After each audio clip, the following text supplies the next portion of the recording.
ஒரு காட்டின் நடுவில் ஒரு அழகான கிராமம் இருந்தது. அந்த கிராமத்தில் 4 சிறிய நண்பர்கள் வாழ்ந்தனர்: மணி, லோகன், மிது மற்றும் சின்னா. அவர்கள் மிகவும் நண்பர்கள். ஒருவருக்கொருவர் உதவிகரமாக இருந்த அவர்கள் மிகவும் உறவாடி வாழ்ந்து கொண்டனர். ஒரு நாளில் நண்பர்கள் கூட்டமாக ஒரு பயணம் போக முடிவு செய்தனர். அவர்கள் அனைவரும் ஆகஸ்ட் இருந்தனர். கிராமத்தின் உள்ளே ஒரு பெரும் அந்தி இருந்தது. அந்தி என்றால் ஒரு பெரிய மலை, அதில் ஒரு மகா அழகு இருந்தது. அந்தியால் பயணம் செய்யும்போது அவர்கள் அங்கே சென்று மகிழ விரும்பினர். எங்கு செல்வோம் என்று மிதி கேட்டாள். அந்தி வரை என்று லோகன் உறுதியாக கூறினான். ஆனால் அந்தி சென்றால் அது மிகவும் கடுமையானது என்றாள் மிது கவலைப்படுத்தி. இல்லை, நாம் அனைவரும் சேர்ந்து சென்றால் எதுவும் முடியாது என்று மணி உறுதியாக சொன்னான். அந்திகான பயணம் தொடங்கி அவர்கள் நடக்கத் தொடங்கினார்கள். ஆரம்பத்தில் அவர்கள் சிரிக்க, ஜொலிக்க மற்றும் வீரியமாய் நடந்து சென்றனர். ஆனால் அப்போது அவர்கள் ஒரு கடுமையான வழியில் சிக்கினார்கள். நிலம் மிகவும் கல் மற்றும் மெதுவாக இருந்தது. எப்படி இதை கடக்க முடியுமாக என்று சின்னா விசாரித்தான். நாம் ஒன்றாக முயற்சி செய்ய வேண்டும் என்று லோகன் சொன்னான். நண்பர்கள் ஒருவருக்கொருவர் உதவி செய்து கல்லால் மூடிய பாதையை சிதறியபோது அவர்கள் தயாராக இருந்தனர்.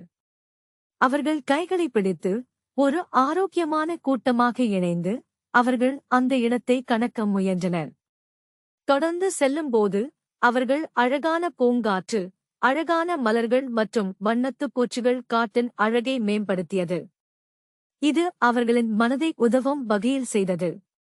அவர்கள் எங்கு சென்றாலும் சந்தோஷமாக இருக்க வேண்டும் என்பதை அவர்கள் நினைத்தனர். நாம் அந்திக்கு வந்தபோது எவ்வளவு சந்தோஷமாக இருக்கும் என்று மிது கூறியது. ஆம், நாம் வெற்றி பெற வேண்டும் என்று மற்றவர்கள் அனைவரும் ஒத்துக்கொண்டனர்.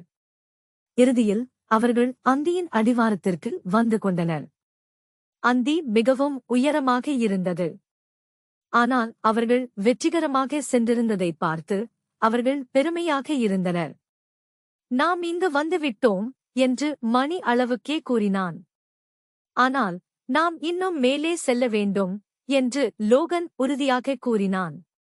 அவர்கள் எவ்வளவு முயற்சி கூடியவர்களாக இருந்தாலும் அவர்கள் ஒரே சமயம் ஒரு சில சவால்களை சந்திக்க வேண்டியிருந்தது. ஆனால் அவர்கள் ஒருவருக்கொருவர் உறுதியாக இருந்ததால் மலை மேலே ஏறுவதில் சிரமப்படவில்லை. முடிவில் அவர்கள் அந்தியின் உச்சியில் வந்தனர். அவர்கள் கண்டதானது சமுத்திரத்தின் அழகு. அங்கு இருந்த ஒவ்வொரு நண்புக்கும் மகிழ்ச்சி நிறைந்தது. நாம் இதை செய்தோம் என்று மிது குதித்துக் கொண்டே கூறினாள். எல்லாம் நம்முடைய ஒருங்கிணைப்பின் காரணமாக என்று சின்னா நிமிர்ந்து கொண்டு கூறினான். அந்த மகிழ்ச்சியான தருணத்தில் அவர்கள் உணர்ந்தது குழுவாக செயல்படுவது மற்றும் ஒருவருக்கொருவர் உதவுவது அவர்கள் செல்லும் பாதையில் மிகவும் முக்கியமாக இருக்கிறது. அவர்கள் இறுதியில் இக்கதையை நினைவில் வைத்தக வீட்டுக்கு புறப்பட்டனர். அவர்கள் உறவுகளுடன் பயணம் பற்றி பேசிக்கொள்ளவும் மற்றவர்களுக்கு அதில் உறுதிக்காரராகவும் ஒருவருக்கொருவர் உதவுவதற்கான தாங்குதலை பற்றிய ஒரு பாடத்தை எடுத்தனர்.